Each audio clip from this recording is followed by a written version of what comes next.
새해 첫 선물로 새해 첫 번째 예배 때 이렇게 아름다운 눈을 주셨습니다. 아름답게 느껴지기도 하지만 또한 너무 현실적이면 불편하고 위험한 대상이기도 합니다.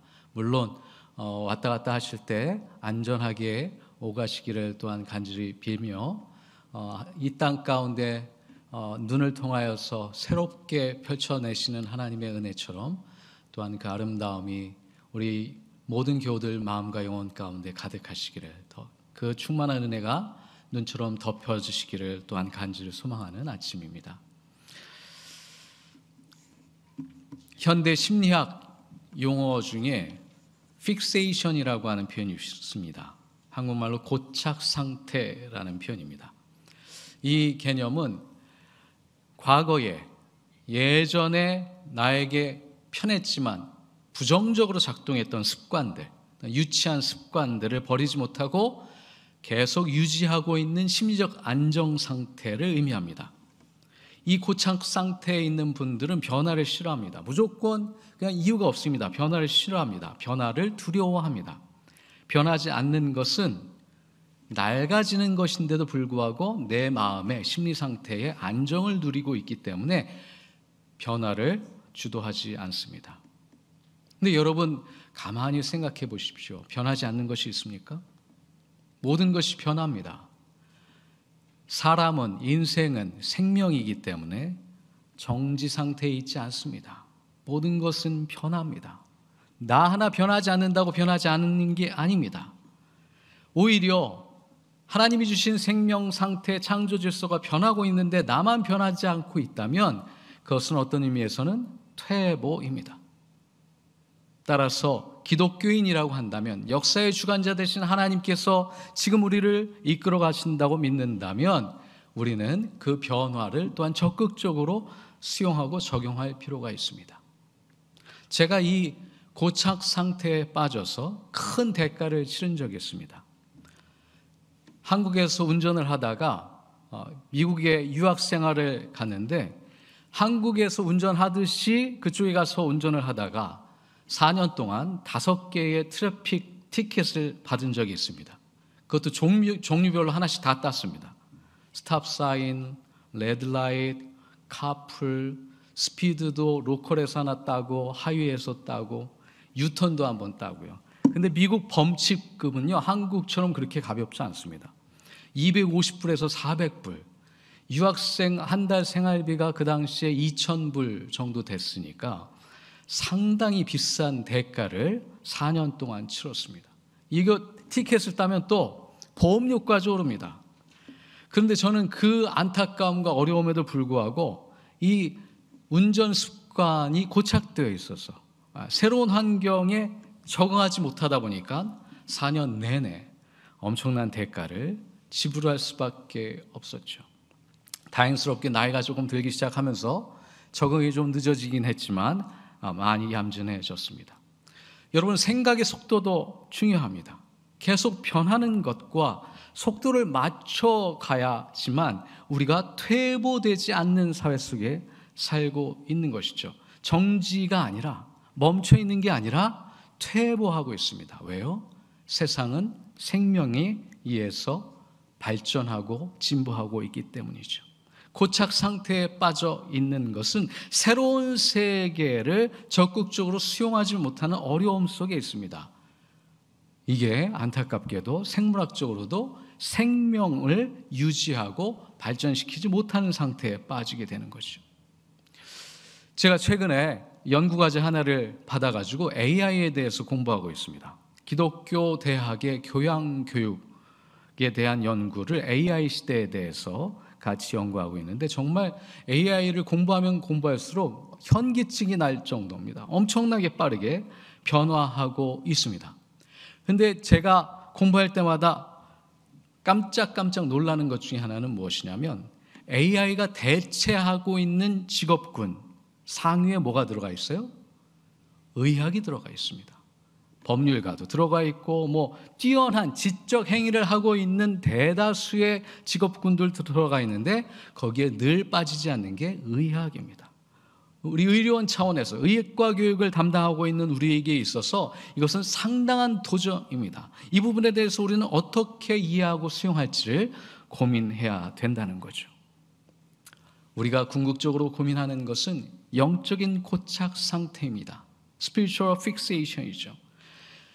이 상태에 머물러 있으면 하나님의 생명이 멀어질 수밖에 없는 상태라는 것이죠. 여기에 가장 대표적인 인물들이, 직업군들이 누구였습니까? 예수님 당시에 바리새인들, 율법 학자들이었습니다. 그들은 믿음으로써 시작을 해서 율법으로 마칠 수밖에 없었습니다.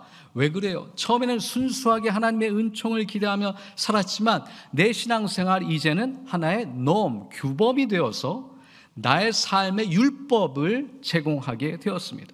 그러다가 결국은 율법주의자가 되는 것이죠. 자기도 모르는 사이에 율법주의자가 돼 있습니다. 내가 옳다고 생각해서 그들을 가르쳤는데, 그러나 결국은 그것이 타인을 비난하거나 정죄하는 도구가 되었습니다. 그것이 예수님을 그리스도로 알아보지 못하는 영적 무지 상태로 만들어놨습니다. 그것이 바리새인이었습니다. 그들은 개혁주의자들이었습니다. 그러나 영적 생명이신 예수 그리스도는 알아보지 못했습니다. 저와 같이 교회를 오래 다니는 사람들이 늘 노력해야 되는 것, 겸손하지 않으면 자연스럽게 교만해지기 쉽다는 사실입니다. 왜요? 경험이 많습니다. 아는 내용들이 많습니다. 근데 이것이 어떤 잣대가 되고 규범이 되다 보면 남들을 비판하거나 정죄하는 재단이 된다는 것이죠. 그래서 조심해야 된다는 겁니다. 깨어있지 않으면 나도 모르게 어느 순간에 율법주의자가 돼서 타인을 정죄하는 사람이 된다는 거죠. 여러분, 우리는 영적인 존재입니다. 바울의 고백에 의하면 우리의 영혼은 거룩한 성전이라고 안내하고 있습니다. 성전을 여러분 아실 겁니다. 적어도 성전은 3단계로 구분되어 있습니다. 성전뜰, 성소, 지성소죠. 우리 이 강당 안에서도 그 공간적인 구조가 나눠져 있습니다. 성전뜰은 성소와 지성소를 둘러싸고 있는 공간이죠. 우리로 얘기하자면 저 로비 공간입니다. 여기에서 여러 사람들이 만나서 교제하고 나누게 되죠. 그러다가 성전 안으로 들어오면 성소라는 곳이 있습니다. 그곳에서 사람들이 예배를 드리고 제사장이 지성소를 향하여서 하나님께 제단을 바치는 것이죠. 지성소는 아무나 들어가지 않습니다. Holy of Holines라고 하는 영어 표현에도 그대로 나와 있죠. 거룩한 중에 가장 거룩한 곳, 거기엔 뭐가 있습니까? 법궤가 있죠. 하나님의 거룩한 임재가 상징되어지는 법궤가 있는 곳이 지성소입니다. 아무나 들어가지 못합니다. 그런데 이 모든 공간이 성전이다라고 하는 그 개념, 그 고백을 어디서부터 우리는 기원할 수 있느냐? 그 지성소가 있기 때문에 우리는 그곳이 성소라고 얘기하는 것입니다.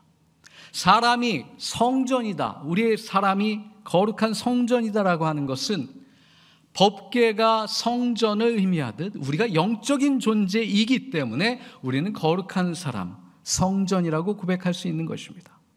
여러분, 사람을 구성하고 있는 여러 요소들이 있습니다. 조금 간단하게 해석해 보겠습니다. 육체가 있습니다. 근데 육체가 정신의 지배를 받게 되면 그 육체도 건강해질 수 있죠. 또한 정신은 누구의 지배를 받게 됩니까? 영혼의 지배를 받는 사람들입니다. 그것이 그리스도인들이 안내받고 있는 삶의 유형입니다. 근데 영혼은 또 누구의 연례를 받아야 합니까? 성령 하나님, 우리의 창조주 하나님, 그 영혼을 창조하신 분의 안내를 받을 때 우리의 삶은 전인적으로 모든 영역이 건강해질 수 있습니다. 그런데 오늘 말씀의 근거에 보면 거꾸로 지배를 받는 사람들이 있습니다. 정신이 육체의 지배를 받는 사람들이 있습니다.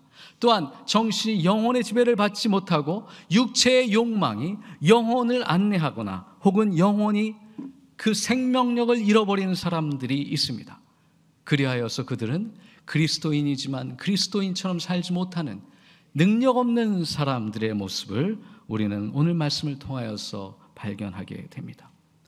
여러분, 영적으로 주도적인 삶을 살아갈 때야말로 진정으로 우리는 육체까지도, 우리의 삶의 모든 요소들도, 우리의 사회적인 관계라든지 경제적인 활동이라든지 또한 우리 직업의 역할에 있어서도 모든 유혹과 정욕을 적절하게 제어하면서 건강한 삶을 살 수 있다는 것이죠. 우리는 육체 주도적인 삶을 살고 있습니까? 영적인 주도적인 삶을 살고 있습니까? 제가 미국 UCSF 메디컬 센터에서 1년 동안 근무하면서 많은 것들을 배웠습니다. 그 중에 가장 놀라운 도전 중에 하나는 무엇이냐면 그들이 종교인이 아닙니다. 여러분들도 아시겠지만 의사 선생님들은 아주 과학적인 사고방식과 세계관을 가지고 있죠. 저는 oncology, 그 암센터, 암병동에 있었기 때문에 저와 같이 일했던 암병동 의사 선생님들은 상당히 차갑습니다.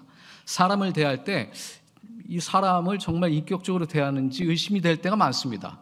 왜냐하면 키모세라피라든지 이 치료 방법이 제대로 작동하는지를 치수로만 확인을 하다 보니까 참 냉정하게 느껴집니다. 근데 어느 날 마인드풀니스라고 하는 개념을 가지고 미국에서 가장 유명한 카바친 박사가 그 대학병원에 왔습니다.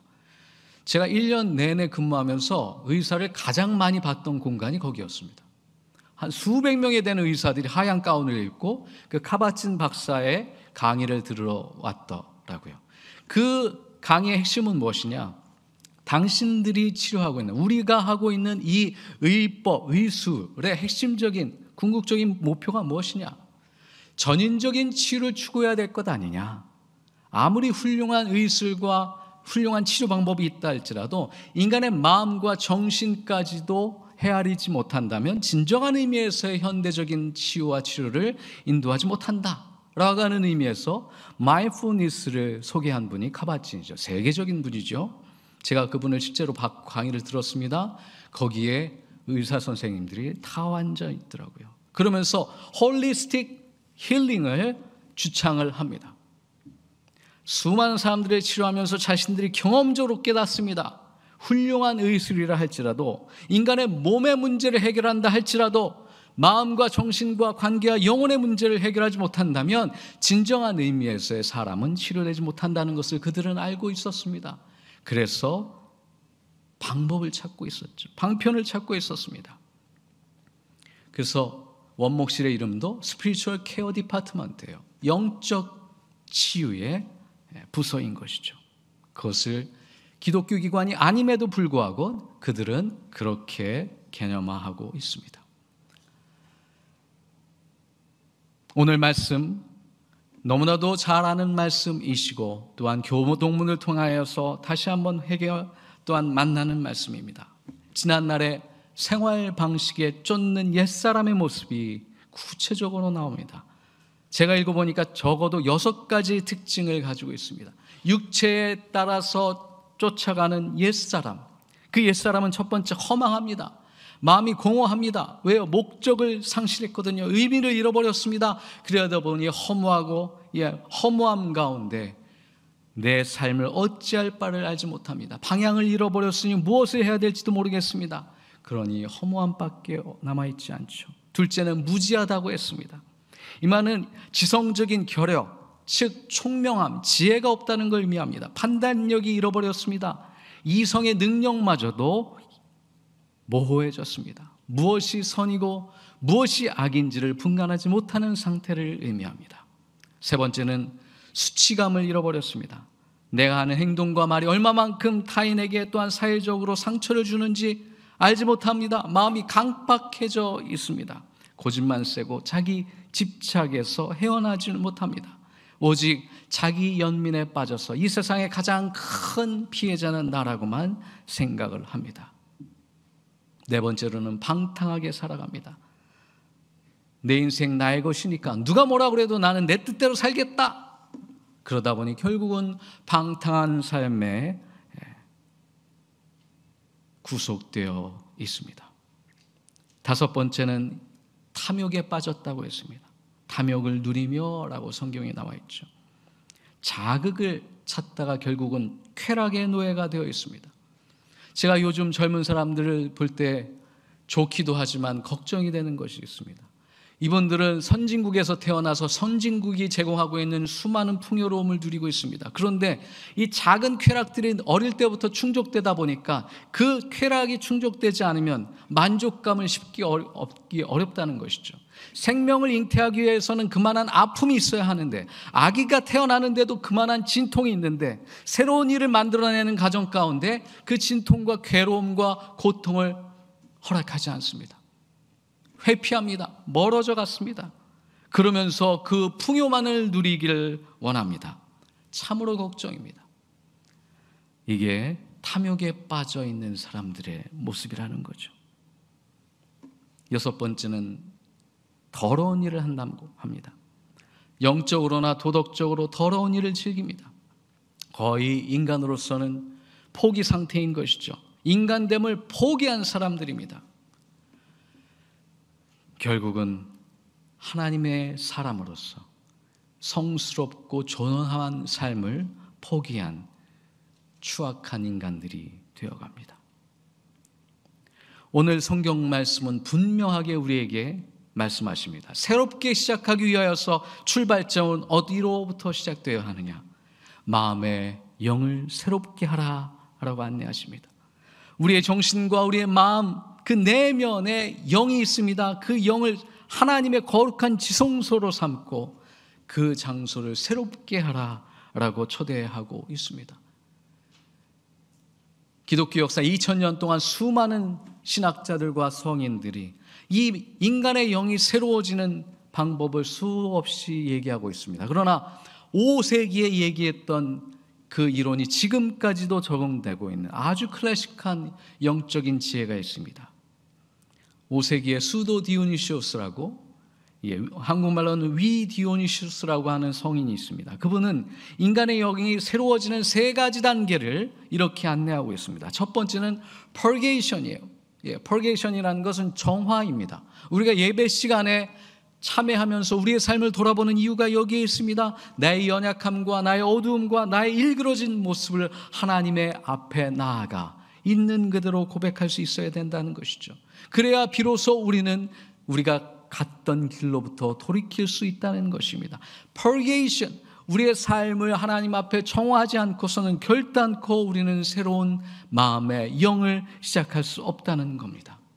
두 번째는 Illumination입니다. 조명이라고 하는 표현입니다. 주의 말씀은 내 발의 등이요 내 길의 빛이다라고 시편 기자가 고백하였듯 우리의 영혼을 하나님 앞에 내어드리며 말씀이 하나님의 진리의 빛이 우리의 삶을 인도하시도록 그것을 순수하게 받아들일 수 있어야 비로소 우리는 하나님 앞에 나아갈 수 있습니다. 우리의 영혼이 새 생명으로 거듭날 수 있다라고 안내합니다.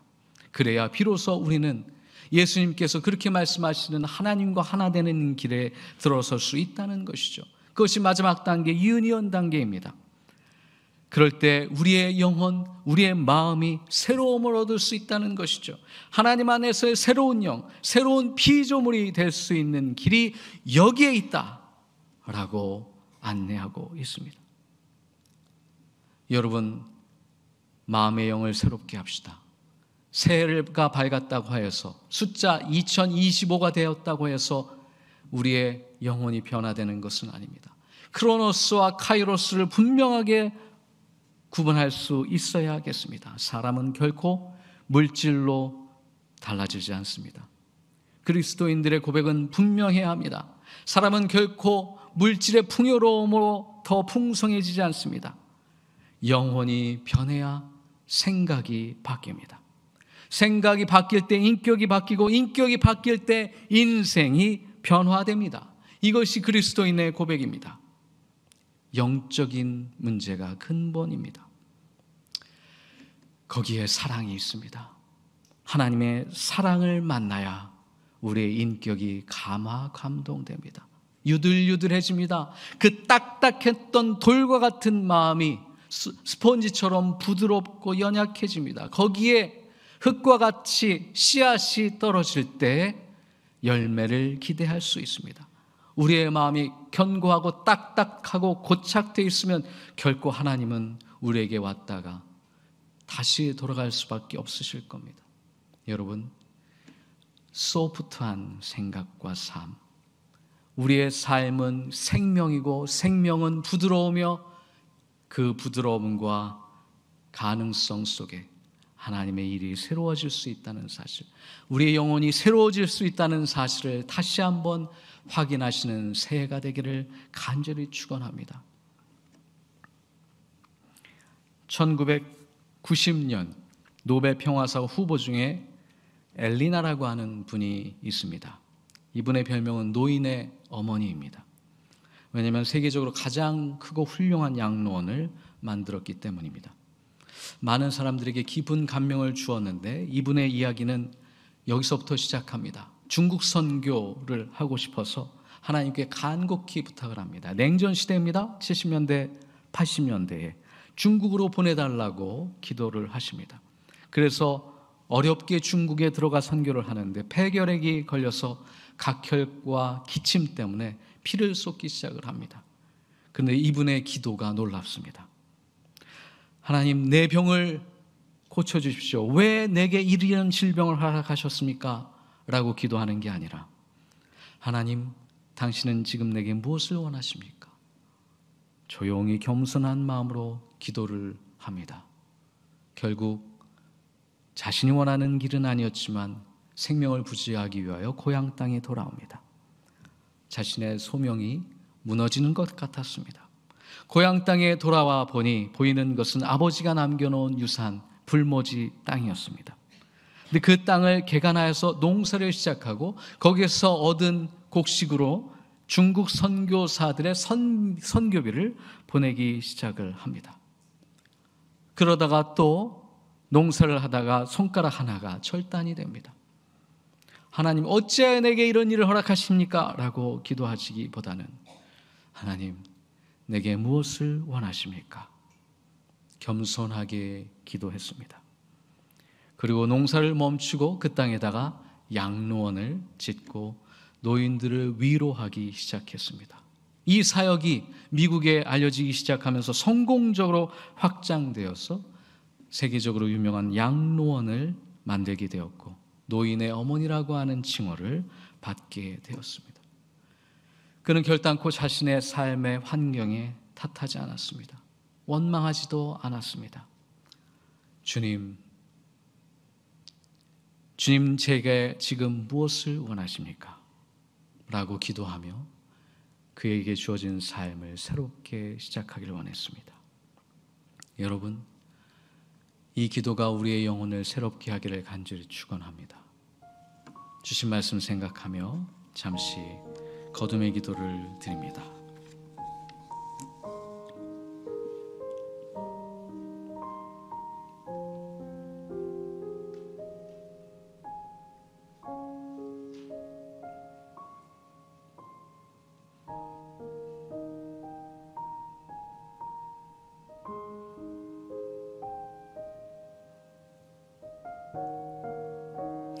창조주 하나님, 우리로 하여금 2025년도 새해를 맞이하게 하시니 감사합니다. 어느 때처럼 올 한 해도 우리가 기대하지 못하는 수많은 일들이 벌어질 터입니다. 그러나 그 가운데서 우리의 기도를 바르게 하여 주옵소서. 우리의 영혼을 새롭게 하여 주시옵소서. 환경을 탓하고 사람을 탓하기보다 주님께서 나에게 무엇을 원하시는지 겸손히 기도하며 하나님의 나라에 동참하며 그리하여 우리의 구원에 향하여 주신 놀라운 축복들을 하나하나 거둬들이는, 하나님을 새롭게 만나여 우리의 생명력이 더욱더 놀랍게 성장하는 새해가 될 수 있도록 축복하여 주시옵소서. 예수님의 이름으로 기도드리옵나이다. 아멘.